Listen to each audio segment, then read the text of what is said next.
Well, here it is, folks. At long last, the highly anticipated sequel to The Legend of Zelda Breath of the Wild, Tears of the Kingdom. Now, I'm just under 6 hours into the game and have just barely begun to scratch the surface of the content this game has to offer. I have a few thoughts to share already, but I'll be brief, as I'm anxious to get back into the action. Firstly, one of my chief concerns about this game has been that some of Link's new abilities seemed a little too overpowered. But I quickly realized that Nintendo has incorporated appropriate limitations to them. For example, Ultra Hand and Ascend have limited range. Fuse tends to consume items quickly, and Recall only rewinds time for the selected object. This does much to allay my misgivings about these powers. My second observation is with regards to Zelda.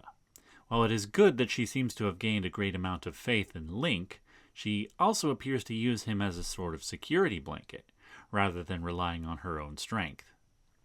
Also, the Zelda we see being passed the damaged Master Sword, and later speaking during the Blood Moon, seems subtly different and somehow matured, as though she has undergone additional ordeals since plummeting beneath Hyrule Castle.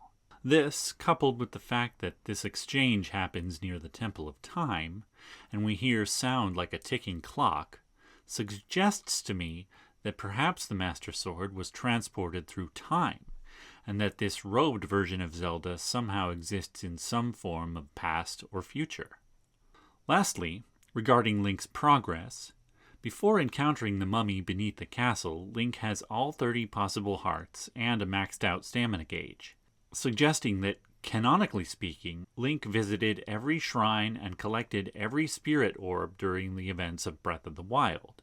Now, the fact that the Light of Blessing is described as something that cleanses the evil that reset Link's health and stamina, rather than something like the spirit orbs that increase the strength of Link's spirit, suggests that the best we can do by this method is to restore Link's former strength, and not to surpass it.